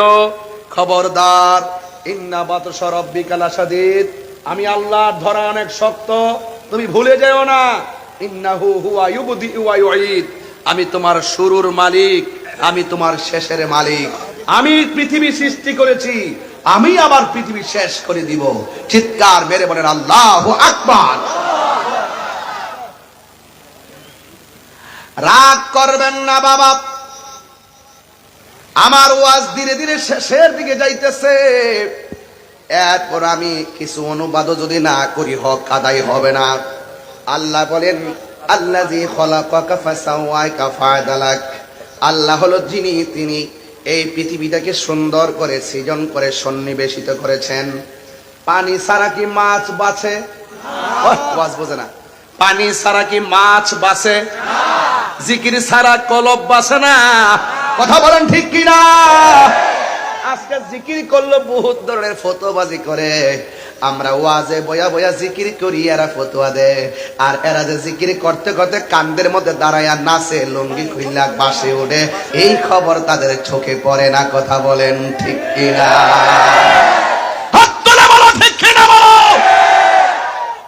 সব হিসাব হবে, বিচার হবে কর্ম অনুসারে কঠিন হাসরে, বিচার হবে কর্ম অনুসারে। তালা মারছে কালিমাতে, চাবি রয় দয়ালের হাতে, দয়াল বিনে খুলবে কেমন করে। এটা বুঝতো না, এগুলো ওয়াজ বুঝে না। এই রোহিঙ্গার দলগুলো আমাদের তরিকতের ভাষা বুঝে না, এই জন্য তারা পূজার মধ্যে যায় রোজা আর পূজা এক কথা। যাক, আমরা একটু খুশি হয়েছি এই ব্যাপারে, আমি একটু বেশি খুশি হয়েছি, কারণ ওরা আমাদেরকে মাজার পূজারি বলতো, এখন তারা মন্দির পূজারি হয়ে গেছে। হাত তুলে বলো ঠিক কিনা বলো। এটা আমাদের ওলিদের কারামত। কথা কোন ঠিক কিনা বলেন? ওরা আমাদের মিলাদের তাবারুককে বেদাত বেদাত ফতোয়া দেয়। আবার দেখলাম মন্দির পেছনে লইয়া টুপি টাপি পইরা চা খায়, বিস্কিট খায়, এটার নামে প্রসাদ খায়। বুঝেন না, বুঝেন না, বুঝেন না। এই জন্য এদের সঙ্গে আমাদের কোনো সম্পর্ক। নীল নদের পানি যেমন নীল না, এদের মুখের ইসলাম ও ইসলাম না। কথা বলেন ঠিক কিনা? এবার আমরা জবাব দেব বুলেটের মাধ্যমে নয়, এবার জবাব দেব ব্যালটের মাধ্যমে। ঠিক কিনা বলো? সুন্নিরা যেই দিকে যাবেন, কেন্দ্রীয় দিক নির্দেশনায় একদিকে যেতে হবে। আমরা বিগত দিনে অনেক ভাগ ভাগ থেকে রাজনীতি করেছেন, এখন আর ভিন্ন হওয়ার সুযোগ নাই। সব এক হয়ে যেই দিকে যাব, একদিকে যাব, যার সাথে যাব একদিকে যাব। কথা বলেন ঠিক কিনা বলেন?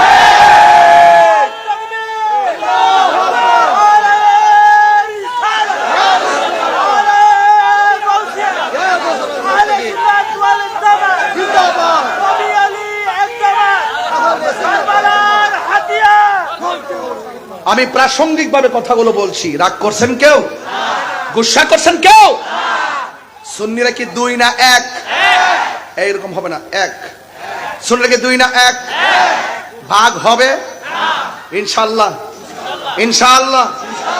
জাতীয় কাউন্সিলের মাধ্যমে যে আমাদের আকাবেররা যে এক হয়ে যে উদারতার এবং মহব্বতের দৃষ্টান্ত দেখেছেন, এটাকে আমরা ইজ্জত করতে হবে না? এই জন্য প্রত্যেক পাড়ায় পাড়ায়, গ্রামে গ্রামে, মহানগরে, জেলা উপজেলায় এমন ভাবে কমিটি করবেন, সংখ্যায় প্রয়োজনে 100 বেশি হোক, এক কমিটিতে ঢুকাইয়ে দিবেন ইনশাআল্লাহ। আর ইনশাআল্লাহ।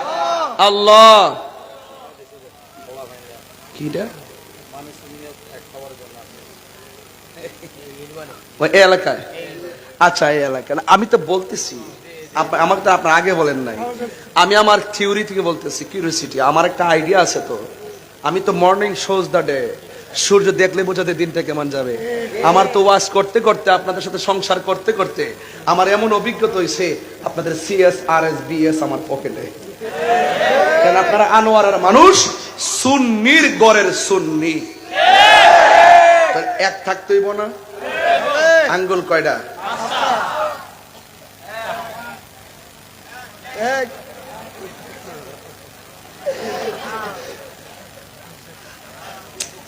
হবে না।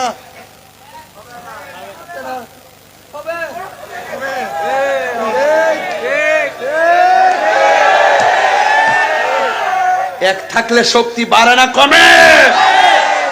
আর বলার নাই, যা হয়েছে অতীতে হয়েছে। দরবার ভিত্তিক আর ভাগাভাগি আমরা চাই না। পীর যার যার সুন্নিয়ত স্বভাব, এই জন্য সব পীর মাশায়েখরা আজ ঐক্যবদ্ধই হতে হবে, এছাড়া আমাদের কোনো উপায়। যদি কোনো সমস্যা হয়, আমরা তো আপনাদেরকে মহব্বত করি, যদি আপনার এলাকাতে আইসাপুরি কমিটি করতে কাউন্সিল যখন হবে, আশা করি এক একটা কাউন্সিল মহাসমাবেশ হবে, হবে কি না? এইভাবেই আমরা করব ইনশাআল্লাহ, টার্গেট আছে। আল্লাহ যেন আপনাদের সকলকে ঐক্যবদ্ধ থাকার তৌফিক দেন। প্লিজ প্লিজ ভাই, পদ করতে করতে, পদবি করতে করতে আমরা শেষ হয়ে গেছি।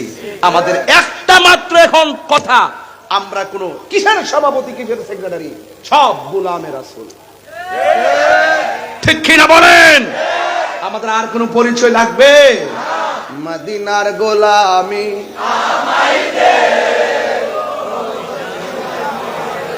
মদিনার গোলামি আমায় দে, মদিনার গোলামি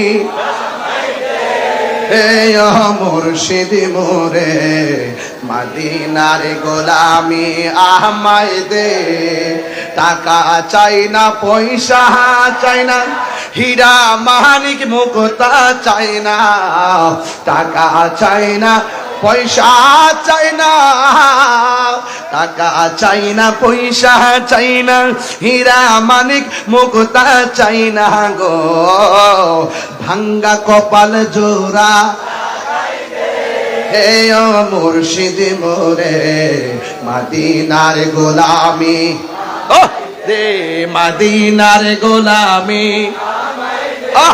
হায় মুর্শিদ মোরে, মদিনার গোলামি, মদিনার গোলামি।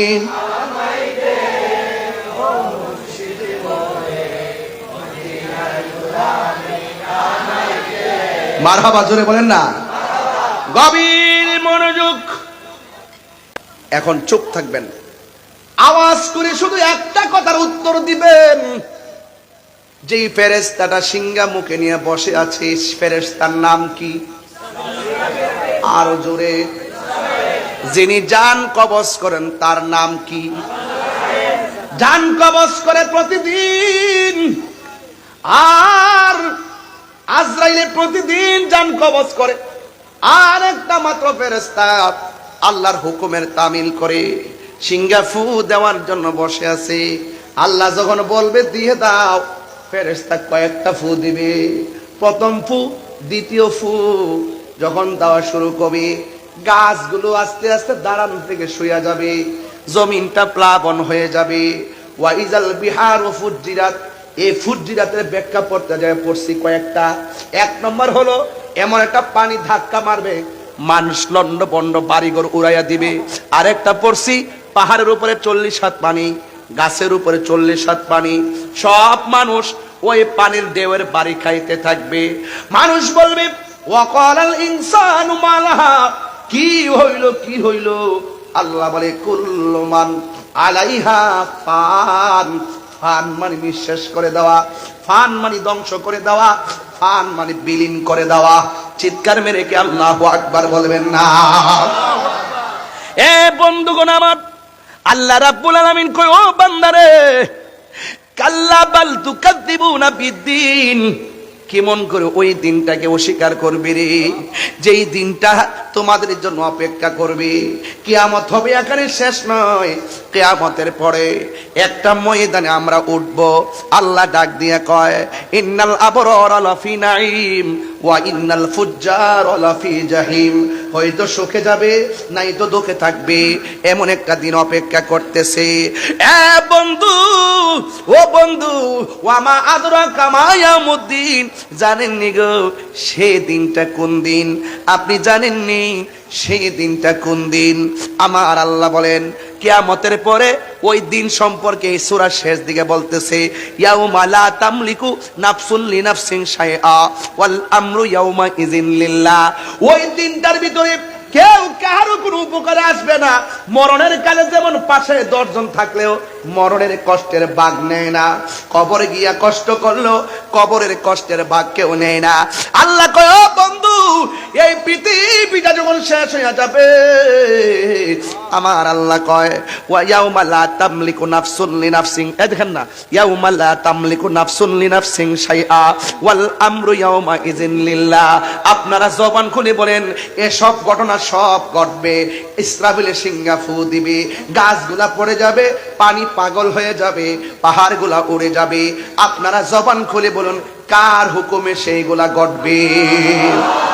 ওই আল্লাহর হুকুমে সব ঘটবে। আমার নবী আপনার নবী বলেন, যখন পৃথিবী লয় হয়ে যাবে, যখন শেষ হয়ে যাবে, আমার নবী আপনার নবী বলেন পৃথিবীটা নীরব হয়ে যাবে। কোথায় পাখি, কোথায় পশু? আল্লাহর দুনিয়া আল্লাহ সাজাইছে, আল্লাহ আবার ভাঙ্গা ফেলাইছে। বানানোর সময় বড় মায়া কইরা বানাইছে, মনে করবেন না ভাঙ্গা ফেলার সময় রাগ কইরা বানছে, এরকম না। আমি একটা টিনের ঘর বানছিলাম, অনেক শখ কইরা টিনের ঘরটা বানছি, কিন্তু আমি শখ কইরা বানছি, এখন ভাঙ্গা ফেলাইছি।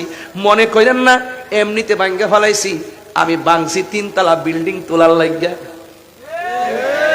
আল্লাহকে আমি পৃথিবীটা সুন্দর করে বানাইছি। এই পৃথিবীর চাইতে আরো বড় সুন্দর নিয়ামতের জায়গা আখিরাতে অপেক্ষা করতেছে। আমার বান্দাগুলোকে পরম সুখের মাঠে আমি নিয়ে যাব, যারা দুনিয়ার জমিনে ভালো কাজ করবে।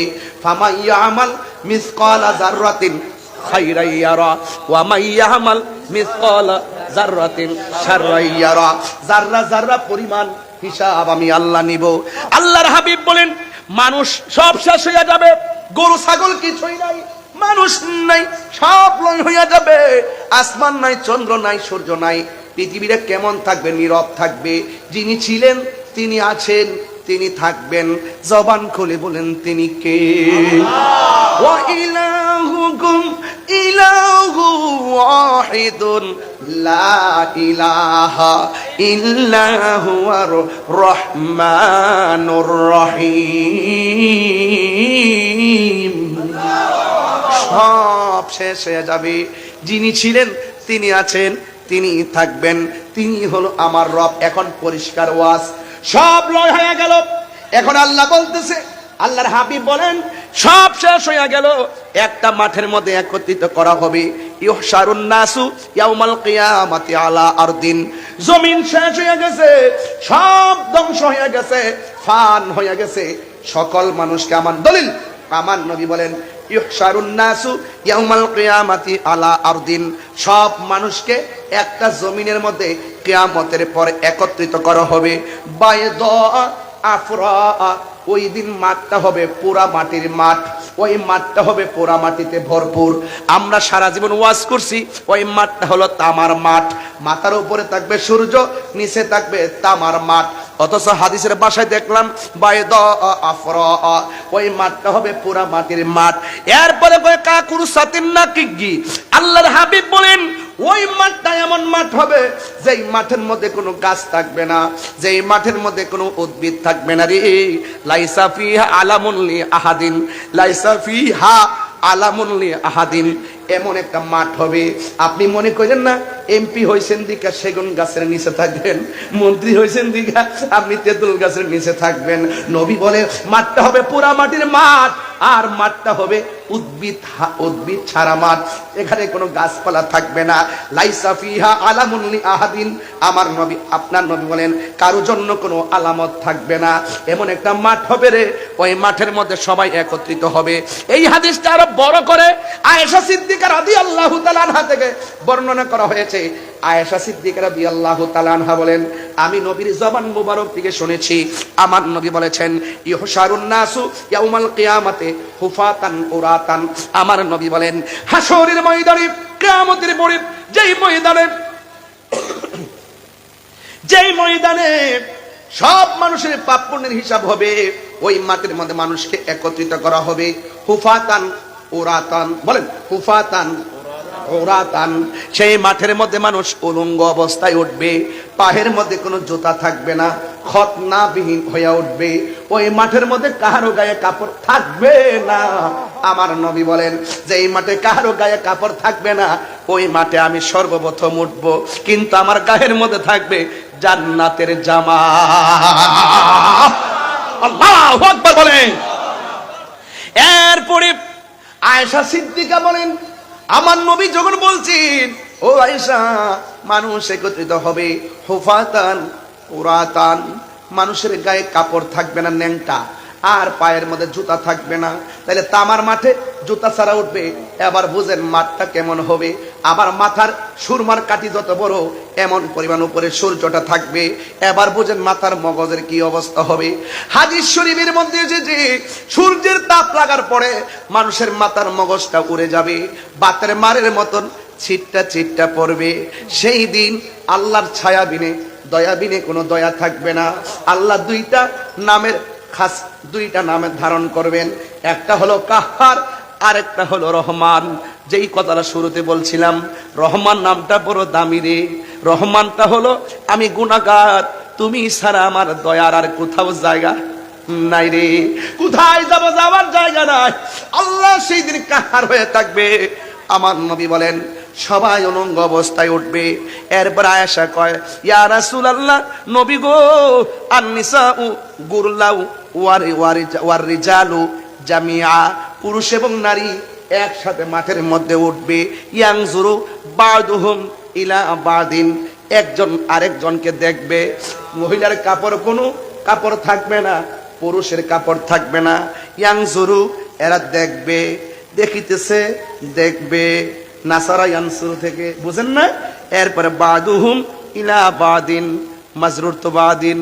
এবার দেখেন তো, একজন আরেকজনের দেখবে, এটা কেমন লজ্জার মাঠ। আয়েশা প্রশ্ন করছে, আল্লাহর হাবিব বলে, ইয়া আয়েশা, সুবহানাল্লাহ, ও আয়েশা, তুমি জানো নি ওই মাঠটা কেমন? আল আমরু আসাদ্দু মিন আইয়ানজুরা, নাওয়াসবাল মুজারে, আইয়ানজুরা বাদুহুম ইলা বাদিন। আল্লাহর হাবিব বলেন, ওই কঠিন মুসিবতে যখন মানুষ উলঙ্গ অবস্থায় উঠবে, হোক পুরুষ কিংবা নারী, একসাথে ন্যাংটা থাকলেও একজন আরেকজনের দিকে তাকাবে, সুযোগ পাবে না রে আব্বা। কই মাঠটা হবে আসাদ্দুন, শুধুমাত্র কঠিন না, বড় আযাবের মাঠ হবে। সেই দিন মানুষের মাথার উপরে সূর্য থাকবে, মায়ের সামনে দিয়া সন্তান চলে যায়, পরিচয়ের সুযোগ নাই। কিসের এমপি, কিসের মন্ত্রী, কিসের ওসি, কিসের ডিসি, কিসের বক্তা, কিসের তক্তা, কেউ কাউকে কষ্টের বাগ দিবে না, কেউ কাউকে কষ্টের বাগ নিবে না। মরণের কষ্টের বাগ যেমন মানুষ নেয় না, ঠিক এমন ভাবে হাসর ময়দানের কষ্টের ভাগও কেউ নেয় না। ও আব্বুরে, ওই ময়দানটা কেমন হবে? অনেক কঠিন হবে রে। ওই কঠিন মুসিবতের সময় আমরা সবার মুখের মধ্যে একটা স্লোগান থাকবে, ইয়া নাফসি, ইয়া নাফসি, ইয়া নাফসি, ইয়া নাফসি। নবী বলে, উম্মত, হাসরের ময়দানে কিছু কিছু মানুষের নখ গোলাকে তামার নখ বানায়া দিব। এই নখ গুলা দিয়া দিয়া নিজের চামড়া গুলা, এই যে দেখেন, এই গোড়া থেকে, চুলের গোড়া থেকে চামড়াগুলো এইভাবে নখ দিয়া তুলবে, তুইলা তুইলা গালের মধ্যে খামসি দিবে, খামসি দিয়া এই গাল থেকে গোস্ত তুইলা তুইলা চাবায়া চাবায়া খাইব। রাসূল জিজ্ঞাসা করবে, আল্লাহ, এরা কে গো, যাদের গালের গোস্ত নিজে কামড়াইতাছে, নিজের চামড়া নিজে তুলতাছে, এরা কারা? আল্লাহ বলবেন, বন্ধু, এরা কারা জানেননি? এরা হলো দুনিয়ার মুনাফিকের দল। এমন মুনাফিক আমাদের আনোয়ারার জমিনে আছে না নাই? আর জোরে কোন আছে না নাই?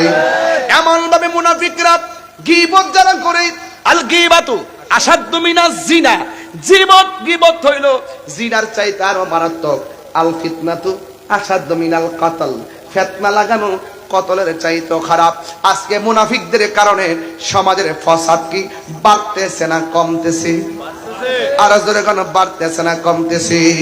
অনেক বাড়তেছে। ও বন্ধু, আমার নবী কয়, আফদালুল ইবাদাত সালাত, সর্বোত্তম ইবাদত হলো নামাজ।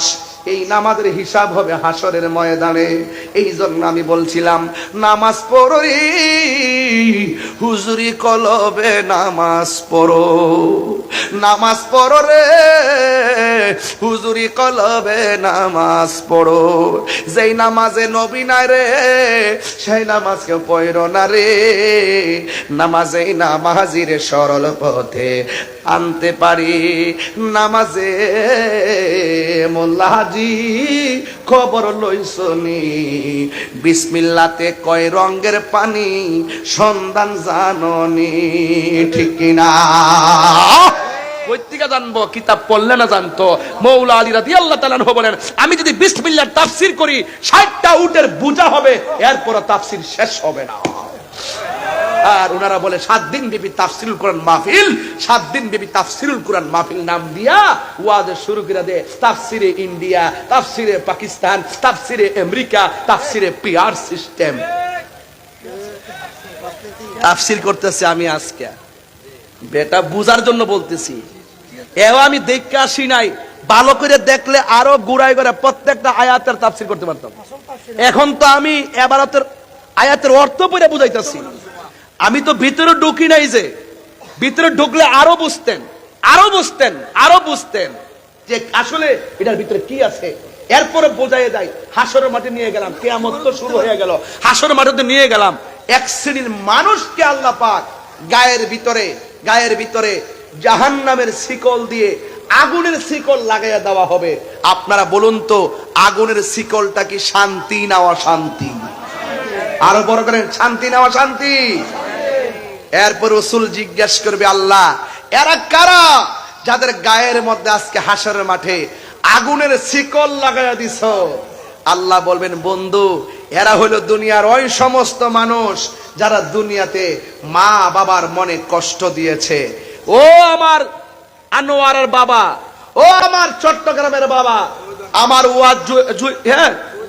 উত্তর জয়দন্ডির বাবা, পায়ের মধ্যে হাত দিয়া বইলা দিয়া যায়, আমার ওয়াজ যদি 1 সেকেন্ডের জন্য ভালো লাগে, আজকে থেকে ওয়াদা করেন আমরা জীবনে কোনোদিন মা বাবার মনে কষ্ট দিব না।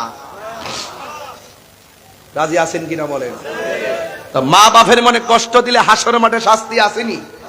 আরে জোরে কোন আসেনি? এই বাপটারে তো মূল্যায়নই করে না, অথচ এই বাপটা যে সন্তান সন্তান করতে করতে জীবনটারে তেজপাতা বানায় ফেলছে, বয়সটারে অল্প দিনে বুড়া বানিয়ে ফেলছে, কোমরে ব্যথা করে ফেলছে, ছেলে ছেলে করতে করতে জীবনটা শেষ করে ফেললো। অথচ এই বাপটারে বুড়া বয়সে একটু খবরও লয় না। খবর নিয়ে দেখি যে এই মুরব্বী বাপটা আর মুরব্বী মাটা নিজের স্বর্ণের জিনিস বিক্রি কইরা তারে এলএলবি পাস করায়া অ্যাডভোকেট বানাইলো, এত বড় অফিসার বানাইলো। খবর নিয়ে দেখলাম ওই ছেলের মা বৃদ্ধাশ্রমে থাকে। আছে না নাই বলেন? তাহলে আপনাদেরকে আমার বিনীত অনুরোধ থাকবে, যদি মা বাবার মনে কষ্ট দিয়া তাহিরির সামনে 1:45 বাজতেছে, স্টেজে উঠছি, প্রায় 2.5 ঘন্টা হয়ে গেছে, আপনাদের কাছে আমার অনুরোধ রইল, আমরা যে এখানের মধ্যে আসলাম, আমার ওয়াজ যদি 1 সেকেন্ডের জন্য ভালো লেগে থাকে, ওয়াদা করেন আমরা কোনোদিন বাপ মারে কষ্ট দিব না। হাজি আছেন কিনা বলেন? যতদিন রুজি রোজগার করে না ততদিন মারে সম্মান করে। কিনে জানেন, মা বাপ থেকে টাকা নিতে পারে। যখন রুজি রোজগার করে তখন সে মাকে আর মূল্যায়ন করে না। কেন? সে তখন টাকা রুজি করে, তখন তার শরীরে তেল হয়ে জায়গা, শরীরে শক্তি হয়ে জায়গা, মা বাপ বৃদ্ধা হয়ে যায়, দুর্বল হয়ে যায়। এই জন্য আল্লাহ কি বলছে, ইম্মা ইয়াবলুগান্না ইনদাকাল কিবারা আহাদুহুমা আও কিলাহুমা, মা বাপ একজন কিংবা দুইজন যদিও বৃদ্ধা হয়ে যায়, তাদের সঙ্গে ভালো ব্যবহার করতে হবে। ঘোষণাটা কার? আরো বড় করে বলি, ঘোষণা কার? এই জন্য মা বাপরে কষ্ট দিয়া শুধু আমার ওয়াজ কেন, হজে গেল কোনো লাভ হবে? আরো বড় করে, লাভ হবে না। এই জন্য কার কার মা নাই হাত তোলে, হাত নামান। কার কার আমার মতন বাবা নাই হাত তোলেন, আয় হাত নামান। এখানে 3 প্রকারের মানুষ আসছে, কার কার বাপও নাই মাও নাই হাত তোলেন। দেখেন তো কত শ্রেণীর লোক এখানে আসছে। যে বাপ কাছ থেকে বিদায় নিয়ে আইছে মাহফিলে আজকে বাপ খবরে জিজ্ঞাসা করে আসার সুযোগ পাইছে না। যুবক রে, যাদের মা বাপ বেঁচে আছে মনে করবা মক্কা মদিনা আছে। কথা বলেন ঠিক কিনা?